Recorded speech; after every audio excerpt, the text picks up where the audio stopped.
Dans la semaine suivant le début du confinement de mars 2020, j'ai commencé, comme beaucoup de personnes, à tenter d'acquérir de l'information sur situation au Québec pour ce qui était de l'épidémie de COVID-19. Je me suis rendu compte qu'à l'époque, il y avait très peu d'informations qui étaient diffusées par les autorités publiques ou encore d'autres organisations. Donc, j'ai petit peu assemblé ces informations-là, qui étaient somme toute éparses et qui étaient surtout pas cartographiques à l'époque. Donc, j'ai inséré premièrement ces informations-là sur le nombre de cas par région socio-sanitaire. J'ai pu calculer des taux d'incidence par unité géographique à l'époque des régions socio-sanitaires pour produire une première cartographie. Une cartographie que j'ai insérée dans un dashboard qui a été publié par la suite dans ArcGIS Online et diffusé sur les médias sociaux.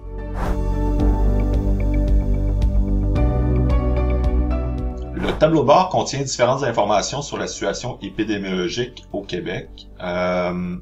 Donc, on a des informations sur le nombre total de cas dans la province, des informations sur le nombre total de cas et des taux d'incidence estimés par 100 000 personnes pour différentes échelles géographiques, donc des régions locaux de santé, des arrondissements de Montréal, mais aussi des régions socio-sanitaires.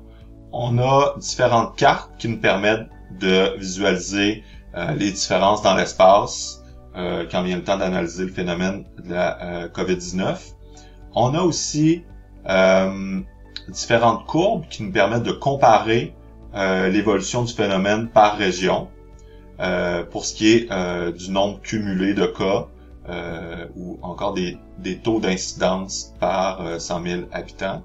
On a des informations sur les hospitalisations par région socio-sanitaire, des nouveaux cas par région socio-sanitaire, ainsi que des nombres de nouveaux cas estimés à l'aide d'une moyenne mobile. On a aussi des informations sur la situation dans les salles d'urgence ou encore des différentes cartes à différentes échelles géographiques.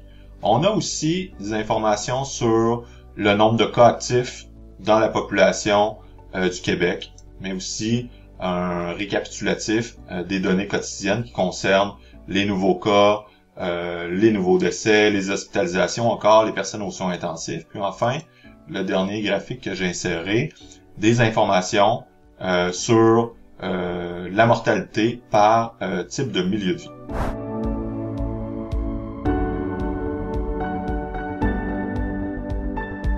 Au tout début, les premiers échanges que j'ai eus avec des gens, c'était sur les médias sociaux, des gens qui étaient intéressés par le produit que je délivrais, les cartes, voulaient avoir des informations supplémentaires sur les informations, sur les données que je diffusais.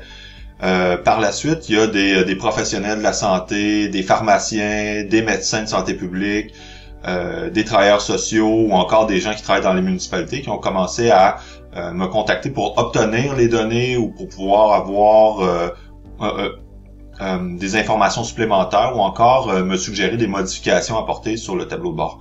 Donc, toutes ces informations-là qui me parvenaient, soit par les médias sociaux, Facebook, LinkedIn, par courriel, ont permis d'une certaine manière de bonifier le tableau de bord au fur et à mesure que les semaines avançaient.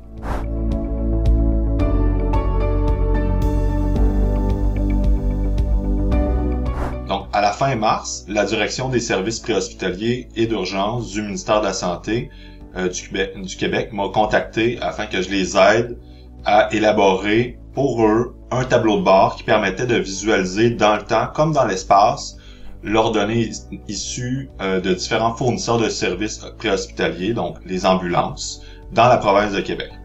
Donc, ces données visualisées au sein d'un tableau de bord leur permet, en fait encore aujourd'hui, de faire de la surveillance au niveau de l'utilisation des services préhospitaliers et de pouvoir faire de la prévision dans le déploiement d'effectifs ou de pouvoir même déceler des problèmes potentiels. Par la suite, depuis environ 2 mois, je travaille pour le CIUS de la capitale nationale, essentiellement à faire de l'analyse spatio-temporelle, la distribution des cas de COVID dans la région de la capitale nationale.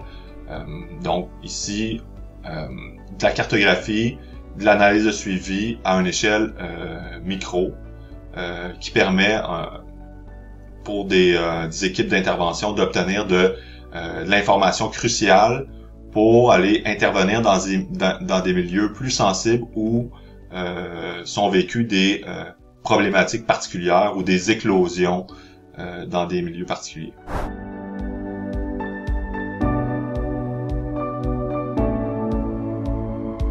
Bon, je crois que le tableau de bord est rendu à maturité selon moi. Il y a des mises à jour qui sont faites quotidiennement. Il y a quelques semaines, j'ai inséré des informations, des nouveaux indicateurs qui concernaient la mortalité. Bon, idéalement, dans les prochaines semaines, je voudrais intégrer des informations qui concernent la vaccination à l'échelle soit des régions socio-sanitaires ou encore des réseaux locaux de santé. Mais pour l'instant, ces informations-là sont éparses et sont mal structurées, ne me permettent pas de l'intégrer facilement dans le tableau de bord.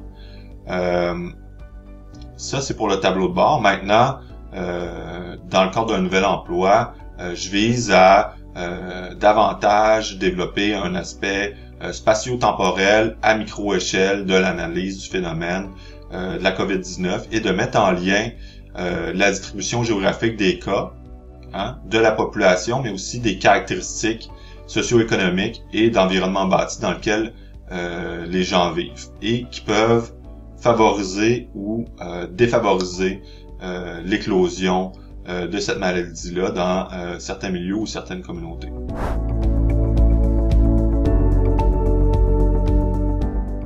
Donc, au départ, j'ai monté le tableau de bord uniquement pour m'amuser. Pour moi, monter ce genre de projet, c'est comme me lancer dans un nouveau jeu vidéo. Remarquez que je suis pas vraiment un joueur de jeux vidéo, mais l'analogie est selon moi bonne. Donc, dans un premier temps, c'était pour moi un projet qui visait à obtenir des données, les centraliser, puis de pouvoir les visualiser comme je le voulais. Donc, de créer des visualisations qui sont, à mon goût, interactives et surtout cartographiques. Donc, pour moi, c'était la partie probablement la plus excitante du projet. Par la suite, c'est sûr que lorsque j'ai diffusé le tableau de bord dans les médias sociaux, j'ai vu que le niveau de fréquentation du tableau de bord était de plus en plus élevé. Aujourd'hui, on est rendu à près de 800 000 vues depuis mars et qu'on me demandait de venir faire des entrevues dans des médias écrits, des médias radiophoniques ou encore à la télévision. Je veux dire que je m'étais pas préparé à ça du tout et je peux dire que c'est particulièrement excitant. Une autre chose qui est particulièrement excitante, c'est le fait d'être en lien avec différents individus qui ont envie de contribuer, qui ont envie de m'aider à amener le projet un peu plus loin. Ça, je dois dire que c'était une période assez grisante pour moi dans les tout débuts, en fait, du confinement de la pandémie, mais aussi les tout débuts de ce projet-là.